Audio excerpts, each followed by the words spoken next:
자, 이제 브랜드 얘기를 여러분들한테 이제 좀 마무리를 좀 하기 전에, 여러분들 원래 이제 지금 학교에 있었으면 이게 쉬어가는 시간이에요. 세계 100대 브랜드를 가지고 여러분들 이제 팀이 구성되어 있기 때문에 여러분들 이제 그 팀별로 저희가 이제 재미난 게임 같은 거를 제가 수업 중간에 한 번씩 이제 그 했었는데, 이 100대 브랜드 맞히기로 게임을 했었습니다. 그래서 학교에 있었으면 저희가 이제 제가 이 가장 많이 맞히는 팀한테 제가 그 이제 커피나 음료수 이런 거를 제가 쏘고 했었습니다. 근데 여러분들 학교 수업을 못 하니까 조금 아쉽네요.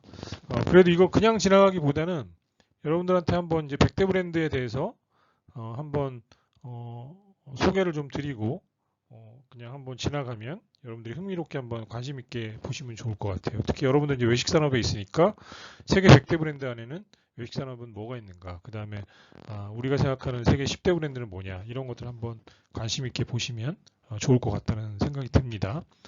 어, 자, 여러분들 한번 마음속으로 내가 알고 있는 세계 100대 브랜드가 뭐가 있을까 한번 생각을 좀 한번 해볼까요? 제가 한 10초 정도 시간을 드릴 테니까 여러분들 한번 마음속으로 한번 생각을 해보시기 바랍니다. 내가 한번 지금 뭐 이렇게 적어보셔도 괜찮아요. 내가 생각하는 100대 브랜드 안에 뭐가 있을까 한번 여러분들 한번 적어보세요. 네. 제가 예전에 할 때는 보통 이제 그 여러분들 선배님들이죠. 네, 선배님들은 이제 이거를 저희가 이제 그 20개를 적게를 했었는데 20개를 제가 제한 시간을 주고 일단 20개를 적습니다. 그래서 그 안에 이제 몇 개 가장 많이 이제 들어가 있는 팀, 그 팀이 이제 우승하는 걸로 해서 이렇게 게임을 했었는데 20개를 다 마친 팀은 제가 한 4, 5년 동안 제 기억에 딱 한 팀 있었습니다. 한 팀. 전부 다 마친 팀은. 근데 그 팀은 희한하게 이 마친 이유가 있어요. 뭐였냐면요. 자동차 여성분 우리 여러분 선배예요. 작년 선배인데 그 여자 한 분이 여성분 한 분이죠. 선배가 자동차 브랜드를 너무 잘하는 거야. 그래가지고 사실은 아주 굉장히 이게 확률적으로 자동차 브랜드를 한 10개를 쫙 깔아버리더라고요. 예, 그래가지고 자동차 브랜드 때문에 일단 맞힐 확률이 컸죠. 예, 근데 저도 이제 그래서 어떻게 자동차를 이렇게 잘하느냐 그랬더니 아르바이트로 외제차 전시장에서 그 리셉션에서 일을 하더라고요. 그래서 외제차 브랜드를 다 알고 있더라고요. 예, 그래서 그 팀이 한번 이제 20개를 맞춰가지고 우승한 적이 있었습니다. 예. 자, 여러분들 좀 생각해 보셨어요? 한번 적어 보셨나요? 네, 우리 한번 봐볼까요? 일단 이제 2018년도 한번 봐볼게요, 여러분들. 자, 여러분들 이렇게 보시면 여러분들이 알고 있는 브랜드 사실 굉장히 많이 나옵니다. 예. 뭐 애플, 당연히 여러분들 이제 지금 제가 이제 만약 학교에 있었으면 아마 확인을 해봤을 거예요. 한 요즘에는 거의 80% 학생들은 80%가 애플 아이폰을 다 씁니다. 예. 아이폰이죠. 아이폰을 대표하는 맥북을 대표하는 애플, 구글. 여러분들 구글 다 쓰실 거예요. 계정 하나씩 있죠. 마이크로소프트. 예. 우리 컴퓨터에 지금 쓰고 있는 모든 기반은 거의 다 마이크로소프트가 제공하는 소프트웨어를 쓰고 있는 겁니다. 뭐 코카콜라, 아마존도 잘 아실 거고. 삼성이 세계 10대 브랜드 안에 들어갑니다. 벌써 이제 오래됐어요. 삼성이 10대 브랜드 안에 들어온 지는. 바로 이제 핸드폰의 힘이죠. 도요타, 일본 자동차 회사입니다. 페이스북, 여러분도 잘 아실 거예요. 벤츠라는 자동차, IBM 컴퓨터 회사죠. GE라고 이거는 이제 뭐 여러 가지 의료기를 전문으로 하기도 하고 가전제품 전문 회사이기도 합니다. 근데 이제 맥도날드 이거 다 설명해 드리면 시간이 오래 걸리니까 이제 맥도날드 있죠. BMW 여러분 잘 아시는 거. 디즈니, 인텔 모든 컴퓨터 여러분들 딱 키면 앞에 인텔 이제 다 뭐 아이코 뭐 펜티엄 뭐 이런 거 다 써 있죠. 모든 컴퓨터에 다 쓰고 있는 겁니다. 이제 시스코라는 회사는 이것도 이제 컴퓨터 그런 이제 관련되는 통신 장비, 오라클도 다 그런 이제 관련되는 통신 장비들을 하는 회사입니다. 인터넷이나 우리가 쓰고 있는 모든 이런 컴퓨터 관련 장비들을 하는 회사입니다. 나이키, 루이비통 명품 회사죠. 혼다라는 일본 자동차 회사고요. 어, 여기 보시면 이제 뭐 여러분들 잘 아는 뭐 펩시, H&M, 짜라, 이케아도 있죠. 질레트, 아메리칸 익스프레스는 이제 카드 브랜드입니다. 이거는 뭐 그 파머스 이제 팜퍼스라는 그 저기 기적이에요, 기적이. P&G라는 회사에서 하고 있는 브랜드고요. UPS라는 이건 이제 유통 전문으로 하는 항공 유통 전문 회사입니다. JP 모간 은행이고요. 버드와이저가 있네요. 음식 회사만 쫙 볼게요. 현대자동차가 있습니다. 네스카페, 아우디, 뭐 닛산, 볼보, 자동차 켈로그라는 이제 식품 회사도 있죠. 로레알이라는 화장품 회사입니다. 그다음에 포르쉐 자동차, 그다음에 구찌, 이건 다 아실 것 같아요. 캐논, 카메라 브랜드, 그쵸? 다농이라는 회사, 여러분 잘 아시죠? 그 뭐죠, 여러분들? 그 우리 저기 이제 식품점 가면 여러분들 요구르트, 아시죠? 요거트 같은 거 다농, 어도브. 우리가 이제 PDF 파일 보죠, 여러분들. PDF 파일을 공급하는 회사가 어도브입니다. 네슬레라는 회사, 스타벅스가 있네요. 그 다음에 쫙 보면 음식 회사가 뭐가 있을까요? 기아 자동차가 보이네요. 화웨이는 중국에서 가장 큰 핸드폰 반도체 회사입니다. 그 다음에 뭐 랜드로버, 존슨앤존슨, 파나소닉, 자, DHL, 이것 다 이제 운동회사죠. 할리다이비스는 이제 오토바이 회사, 미국 오토바이 회사입니다. 자, 이건 뭐죠, 여러분들? 넷플릭스. 요즘에 여러분도 자주 보시죠. 켄터키 프라이드 치킨. 아까 이제 맥도날드 있었죠? 켄터키 프라이드 치킨. 자, 버거킹은 없네요. 스프라이트라는, 그쵸? 스프라이트. 이것도 코카콜라 자회사입니다. 테슬라, 요즘에 이제 유행이죠. 그 다음에 양주 회사가 있습니다. 잭 다니엘. 그 다음에 요것도 양주 회사예요. 그 다음에 이제 버벌이라는 명품. 그 다음에 하이네켄, 맥주 회사죠. 자, 여기 보시면 이제 이런 외식 회사들도 들어가 있습니다. 근데 이게 이제 올해는 어떻게 바뀌었느냐 보면 올해는 약간 이제 10위권 안에 보니까 약간 순위 변동이 있었네요. 삼성은 그대로 6위에 있고 맥도날드가 10위권 안에 들어왔습니다. 맥도날드가 원래 전탕적으로 보면 항상 상위권에 항상 있는 회사입니다. 이거는 이제 그 아까 화면도 그렇고 인터브랜드라는 회사가 매년 세계 100대 브랜드 랭킹을 발표를 해요. 자, 우리 빠르게 그냥 지나가면 이제 뭐 비슷하게 이제 쫙 있습니다. 있는데 식품 회사만 위주로 좀 볼까요? 펩시. 그 다음에 또 뭐가 있을까요? 자, 버드와이저가 있고, 그 다음에 네스카페. 그 다음에 뭐 새로운 브랜드들이 있는지 한번 제가 볼게요. 아까 있던 거 말고 뭐 자동차 회사, 화장품 회사 계속 나오죠. HP, 휴레패커드라는 이것도 컴퓨터 관련된 켈로그, 네슬레. 그 다음에 다농이 브랜드가 바뀌었네요, 아까보다. 그죠? 쫙 보면, 자, 또 뭐 컴퓨터 회사, 뭐 카드 회사, 뭐 페이팔, 이거 이제 그 요즘에 여러분들 네이버 페이나 이런 거 같은 그런 이런 페이, 그러니까 이 핸드폰 페이 하는 방식들을 하고 있는 그런 회사입니다. 전 세계에서 가장 큰 회사예요. 포르쉐, 기아, 코로나 맥주가 있네요. 잭 다니엘 계속 있죠. 디오르라는 회사도 있고, 이거 명품 회사입니다. 존슨앤존슨. 우버가 올라왔네요, 우버. 우버 들어보셨죠, 여러분들? 미국에서 이제 그런 무인 택시, 그 호출형 택시죠. 우리나라로 치면 뭐, 우리나라도 이제 카카오 택시 같은 게 있죠. 그런 거 같은 겁니다. 미니라는 것. 그 다음에 닌텐도, 일본 게임 회사죠. 프라다. 링크드인이라는 게 새로 들어왔네요. 이거는 이제 전 세계적으로 그 링크드인은 뭐냐면, 채용 그런 광고와 공고들을 내가 개인이 올리고 그 내 프로필들을 올려놓으면 회사들이 직접 컨팅하는 그런 시스템입니다. 헤네시라는 양주 회사입니다. 역시 이제 켄터키 프라이드 치킨이 계속 올라와 있네요. 네. 자, 이 정도로 여러분들 세계 100대 브랜드를 한번 이렇게 관심 있게 한번 우리가 봤습니다. 여러분들 어떠세요? 여러분들 알고 있는 브랜드를 여기 많이 들어와 있나요? 네, 스타벅스 아까 얘기 안 했습니다. 스타벅스. 자, 아마 여러분들도 흥미있게 이런 브랜드에 대한 관심을 가지는 게 아마 기회가 됐을 거라는 생각이 듭니다. 근데 이만큼 요즘은 이제 브랜드가 굉장히 중요해진 세상이라는 거를 여러분들한테 제가 좀 말씀드리고 싶어서 이런 것들을 이제 재미나게 좀 해봤습니다. 요거는 이제 연도별로 세계 10대 브랜드들이 어떻게 바뀌었는지를 보여주는 거고요. 우리 이제 지금 봤듯이 최근에 이제 이게 10대 브랜드고 과거에는 보면 계속 삼성이 계속 있었죠. 삼성이 계속 있었습니다. 한때는 2017년도는 2000 이게 몇 년도죠? 이게 아마 2010 몇 년도인지 모르겠는데 4위까지 올라간 적이 있었네요. 2017년도네요. 17년도. 요거하고 약간 틀리죠. 그죠? 이건 이제 그 발표하는 기간마다 약간씩 좀 차이가 있습니다.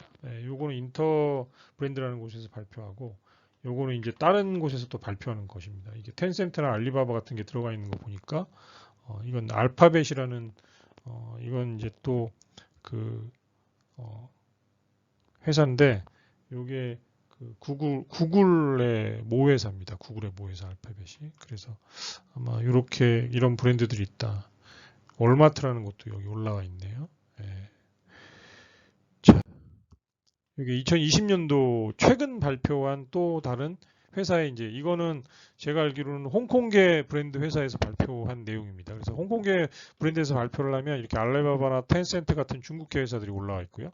여기 보면 뭐 중국 평안보험이라고 보험회사예요. 중국 보험회사가 올라와 있기도 합니다. 삼성이 여기는 이제 한 40위권 안에 있네요. 예. 그래서 이런 브랜드들이 있다. 예.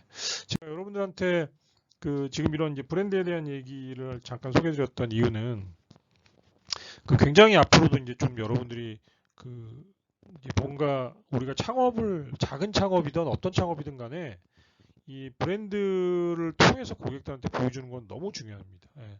이 브랜드가 요즘엔 고객들한테 인식이 되고 그것들이 내가 한 동네에서 하는 마카롱집이더라도 그게 전국적인 브랜드로 성장을 하는 시대가 됐습니다. 근데 결국 그렇게 성장을 하려면 고객한테 보여줄 수 있는 내 브랜드를 통해서 내 상품과 서비스가 명확히 전달되는 게 굉장히 중요하다는 거죠. 예. 그만큼 브랜드 가치는 내가 판매하고 있는 그런 매장이 하나일지라도 그 브랜드 가치는 요즘에 돈으로 다 매겨지게 돼 있습니다. 예. 그래서 여러분들이 예를 들어서 내가 마카롱집으로 1년 매출을 마카롱만으로 내가 한 5억을 판다 그러면 이 브랜드가 고객들한테 어떻게 인식되느냐에 따라서 이거는 몇십억짜리 회사로 평가받을 수도 있습니다. 그래서 실제로 이런 것들이 사실은 돈을 받고 매각이 되는 경우들이 실제로 있어요. 예. 그래서 여러분들이 모든 창업은 내가 구멍가게를 시작하더라도 여러분들이 컨셉을 명확히 가지고 브랜드를 통해서 내 로고를 만들고 그 안에서 우리 상품과 서비스에 대한 디자인, 패킹 이런 것들을 통해서 내가 생각하는 컨셉들이 구현될 수 있도록 만드는 출발이 너무 중요하다. 여러분들이 하고 있는 가상 창업도 이 컨셉 안에서 여러분들이 로고도 만들어줘야 되고 그 다음에 여러분들 인테리어 디자인도 나와야 될 거고 그 다음에 여러분들의 상품과 패키지도 결정이 돼야 되겠죠. 네. 자, 그래서 여러분들이 뭐 그것까지 다 세세하게 뭐 로고도 다 디테일하게 만들고 뭐 이렇게 하라는 건 아닙니다. 여러분들이 유사한 것들을 따갖고 와도 좋고요. 여러분들이 포토샵 할 줄 알거나 이런 친구들이 있으면 로고를 한번 만들어 보는 것도 괜찮아요. 예, 그리고 이제 인테리어 디자인 같은 경우들은 여러분들이 할 수가 없으니까 이제 그런 것들을 여러분들이 내가 우리 매장은 이런 컨셉으로 갈 거야. 그런 느낌들을 여러분들 스스로가 결정하면 거기에 맞는 이미지 사진들을 여러분들이 잘 이렇게 찾아가지고 가지고 오면 됩니다. 네.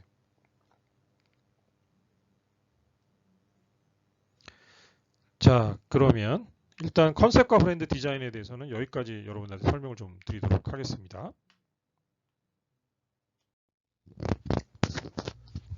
자, 이제 다음은 우리 이제 사업계획 단계에서 상권과 입지에 대한 얘기를 좀 해보려고 합니다. 이제 우리 브랜드 컨셉 브랜드 디자인에 대한 얘기를 했었는데요.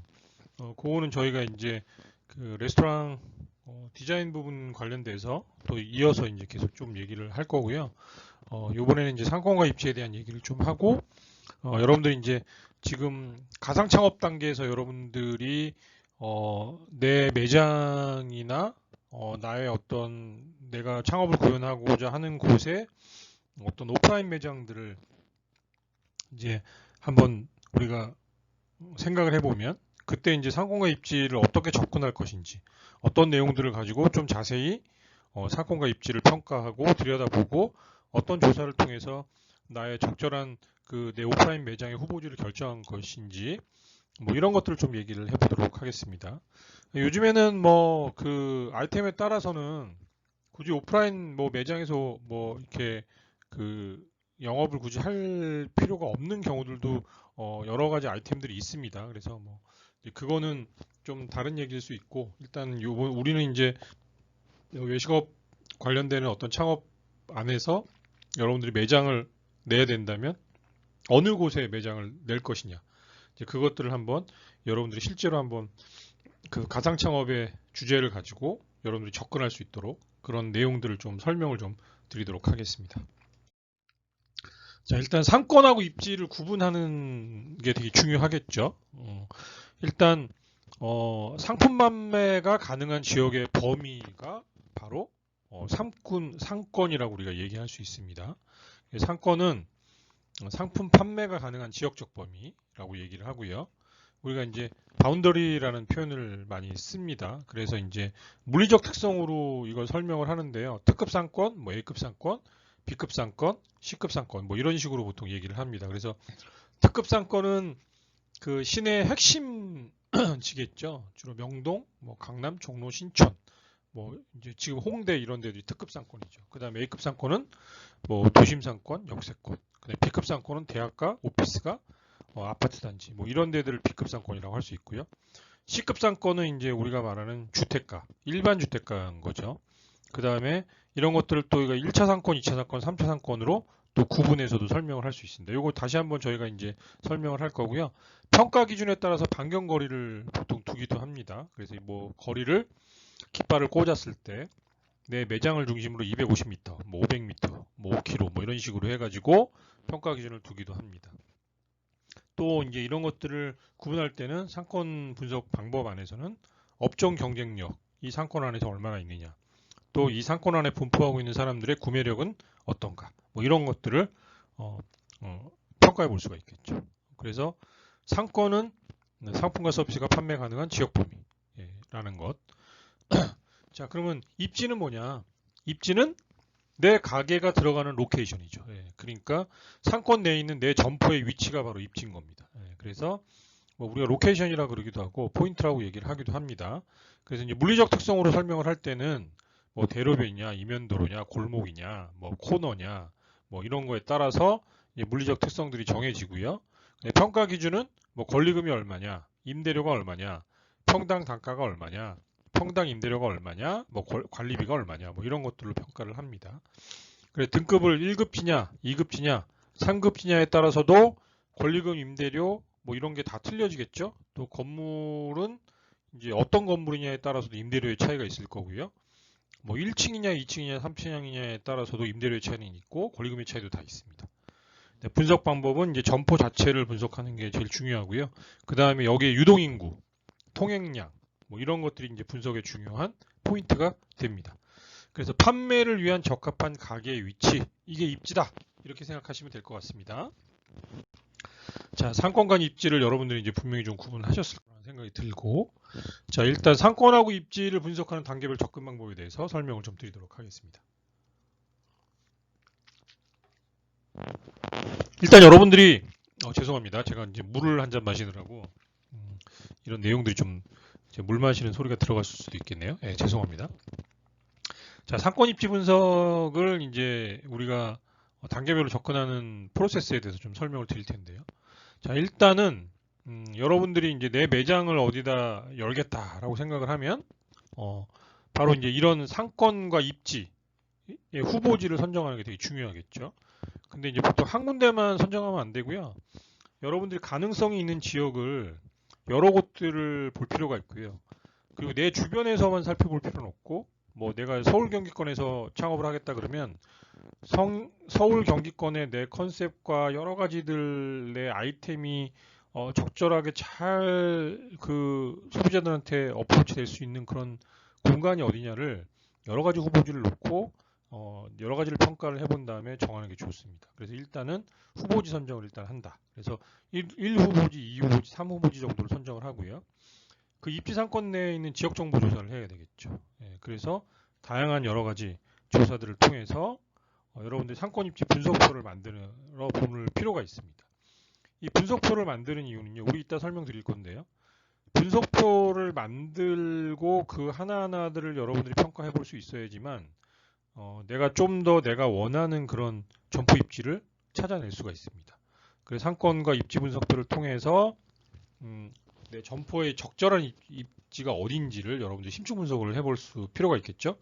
그러면 점포 입지에 대한 타당성 분석을 해야 됩니다. 그래서 우리가 이제 아까 얘기했듯이 뭐 1후보지, 2후보지, 3후보지 이렇게 나눈다 그러면 여기에서 여러 가지 그 일어날 수 있는 향후, 그러니까 현재 단계의 평가 내용들, 그 다음에 향후 멀리 좀 내다볼 수 있는 여러 가지 문제점, 그 다음에 상권의 변화, 뭐 개발 여부, 그 다음에 또 뭐 이게 수익을 충분히 줄 만한 그런 곳인지 아닌지, 뭐 이런 것들을 다각도로 일단 점포 입지의 타당성을 분석을 해보고요.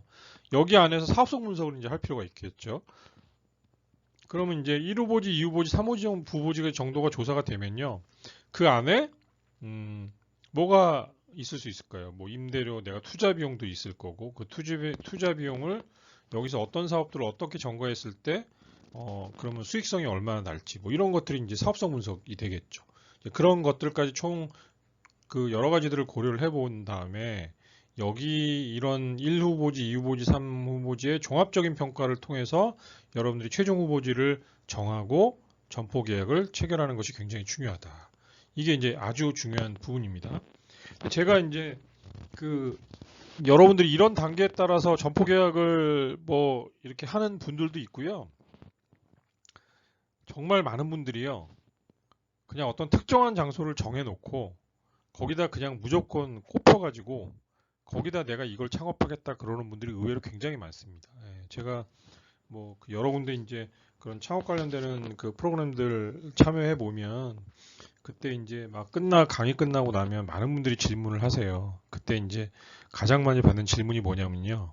여러분 되게 놀라실 거예요. 이제 보통 정부에서 하고 있는 그런 이제 창업 관련되는 프로그램들에 참여하시는 분들은 이미 아이템도 정해져 있고 심지어는 뭐 어디다 뭘 할지도 다 정해져 있어요. 예. 그런 분들이 이제 보통 오게 됩니다. 근데 그 교육 프로그램 오게 되는 이유는 이제 그 교육 프로그램을 수료를 하면 정부에서 이제 창업 자금을 보조를 해줘요.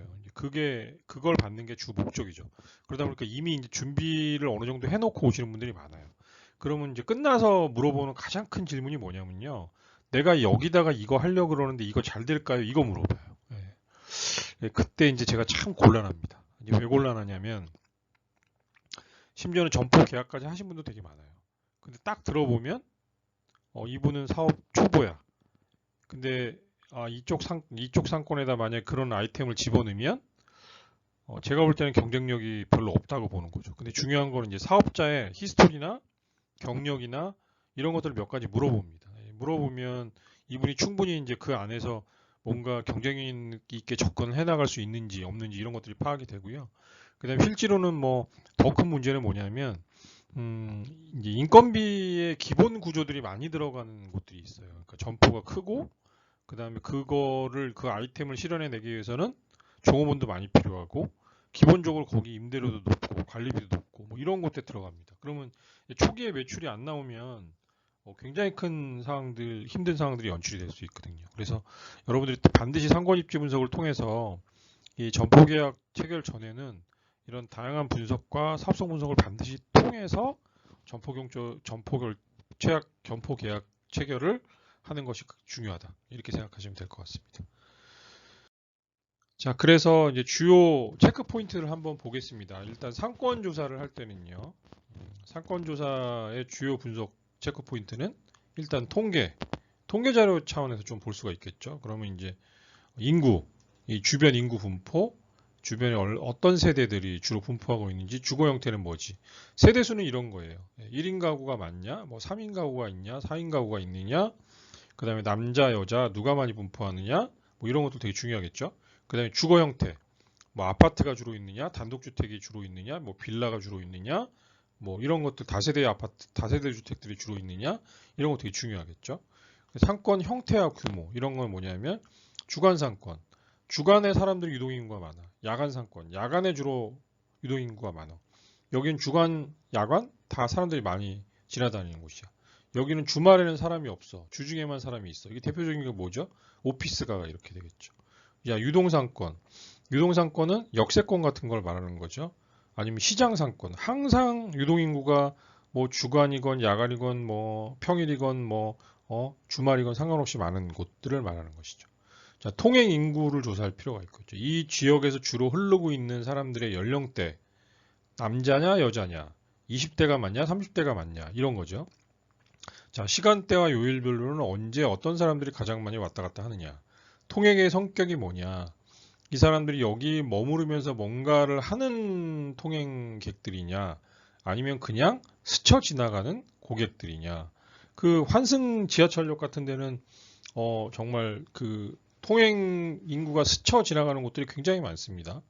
뭐 그런 것들, 뭐 대표적인 것들이 몇 군데 있죠. 예. 그 신도림 같은 경우가 그런 곳이에요. 신도림역 같은 경우는 그 대부분 다 이제 거기를 거쳐가는 사람들입니다. 환승객들이 훨씬 많은 거죠. 요즘에는 그래도 뭐 디큐브시티나 이런 것들이 좀 활성화가 되면서 거기서 이제 많은 사람들이 뭔가 약속도 하고 외식도 하고 쇼핑도 하고 이런 것들이 이제 그 형성이 됐지만, 과거에는 신도림역은 그냥 환승만 하는 사람들이 많았던 곳입니다. 이런 것처럼 통행 성격들을 명확히 이제 분석해 낼 필요가 있다. 그 다음에 통행객의 생활 수준, 뭐 주거 형태에 따라서도 당연히 소득 수준이 틀려지겠죠. 뭐 다세대가 많은 곳이면 이제 소득 수준이 좀 낮다고 보면 되고요.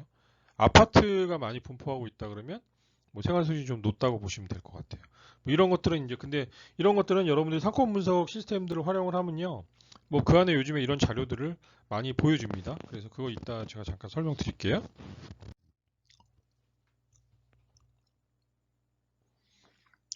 그 다음에 이제 또 통행 차량, 뭐 이런 것도 중요하겠죠. 뭐 어떤 차량들이 주로 흘러다니는지, 또 시간대별로 어떤 차량들이 많이 흘러다니는지, 요일별 차량 흐름은 어떤지. 근데 여러분들이 이제 보통 외식 상권들 주로 하게 되면 차량은 사실 그렇게 중요하지 않아질 겁니다. 예, 외식업들은 뭐 차량들은 그렇게 크게 영향을 받지 않는다, 이렇게 생각을 하시면 될 것 같고, 이제 경쟁 점포들 당연히 중요하겠죠. 내가 입지 주변으로 보통 이제 보기도 하지만 상권 안에서의 경쟁 점포들을 찾아낼 필요가 있겠죠. 반경이 좀 넓더라도. 자, 경쟁 점포의 이용객 분석이 필요하겠고, 경쟁 점포들은 어떤 가격대를 주로 형성하면서 우리 이제 고객들한테 어떤 메뉴, 어떤 상품들을 어떤 가격대로 서비스하고 있는지를 조사를 해야 되겠고, 그다음 경쟁 점포가 주로 이제 얼마나 많은 사람들이 이용하고 있는지, 뭐 그런 것들도 한번 살펴볼 필요가 있겠죠. 그다음에 상권의 향후 전망도 되게 중요합니다. 주변 상권이 확대할 것이냐 축소할 것이냐, 주변 건물이 신축 철거가 많이 있느냐. 예를 들어서 내가 딱 가게를 얻었는데 갑자기 내 옆 건물이나 앞 건물이 공사를 시작을 해. 근데 공사하는데 막 1년 걸려. 그러면 이제 망하는 겁니다. 예, 왜냐하면 그런 상황들이 벌어지면 내 아이템에 따라서는 전혀 손님이 끊겨버리는 상황들이 생깁니다. 예, 카페를 차렸는데 옆에 계속 공사하고 막 트럭들 왔다 갔다 하고 먼지 날리고 막 툭탁툭탁 거리고 그러면 어떻게 되겠어요? 예, 이런 거죠. 이런 것들도 미리 이제 여러분들이 조사할 필요가 있다. 그래서 개발계획 조사라 그래서 도시개발계획, 재개발, 재건축 그런 것들이 있는지 없는지를 부동산을 통해서 여러분들이 미리 정보를 얻는 게 되게 중요하다는 거죠. 그 다음에 대형 할인점들이 주변에 이제 분포하고 있는지, 또 횡단보도, 뭐 역세권, 뭐 지하철들이 향후 생길 예정이 있는지, 또 우리 가게 앞에 횡단보도가 생길 예정이 있는지, 또 이 대형 할인점들 입점 계획이 있는지, 뭐 이런 것들이 다 나한테 크게 영향을 미친다라는 거죠. 이런 것들까지 분명히 좀 이제 체크하고 살펴볼 필요가 있습니다. 내가 장기적으로 영업할 때는 이런 것들 다 영향을 미치기 때문이죠. 그래서 여러분들은 자, 이런 것들을 통해서 이런 종합적인 것들, 상권 입지 분석은 고객 분석, 경쟁 분석, 입지 평가, 후보지 추천 당연히 해야 된다 그랬죠. 상권이 어떤 유형인지, 그 다음에 나의 이제 매출 예측들을 분석하는 것들을 통해서 여러분들이 조사하는 게 되게 중요하다. 여기 보시면 이제 고객들, 이 지 상권에 분포하고 있는 고객들의 정보들을, 이런 정보들을 가지고 여러분들이 평가를 해볼 수가 있고요. 그 다음에 이런 것들을 통해서 상권의 변동성과 확장성을 고려해서 여러분들이 평가하는 게 되게 중요하다. 그럼 여러 가지 여기 내용들이 나올 수 있겠죠. 전자지도, 요즘에 이제 네이버 지도, 뭐 카카오 맵 이런 거 잘 돼 있죠. 그런 거 이제 지번이나 행정구역들 이런 거 넣으면 이 안에 이제 여러 가지 자료들을 여러분들이 뽑아 볼 수가 있습니다. 학교, 뭐 주변 시설들 이런 거 다 보이고요. 그 다음에 상권 분석 시스템 통해 가지고 유동인구, 유동지수 이런 거 다 조사할 수가 있습니다. 그 다음에 이제 그런 것들이 이 상권 분석 시스템이요, 대부분 다 카드 고객 거래 패턴을 가지고 이 데이터를 보여주는 것들이 많아서요. 여러분들이 이제 다양한 정보들을 사실 얻을 수가 있습니다. 네. 자, 그 다음에 업종별 구매력이 어떤지, 그 다음에 여기 뭐 부동산 정보 같은 거, 아파트, 그러니까 아파트 시세가 높을수록 구매력이 높은 사람들이 많이 모여 살겠죠. 점포의 위치, 경쟁업소들 조사해야 된다. 뭐 이런 것들. 주변에 이제 인구 통계 분석해야 된다. 그 다음에 뭐 직장인 인구가 많냐, 학생 인구가 많냐, 뭐 주거용 인구가 많냐, 이런 것들 여러 가지 고려 사안들이 된다. 이런 얘기 했었죠. 예.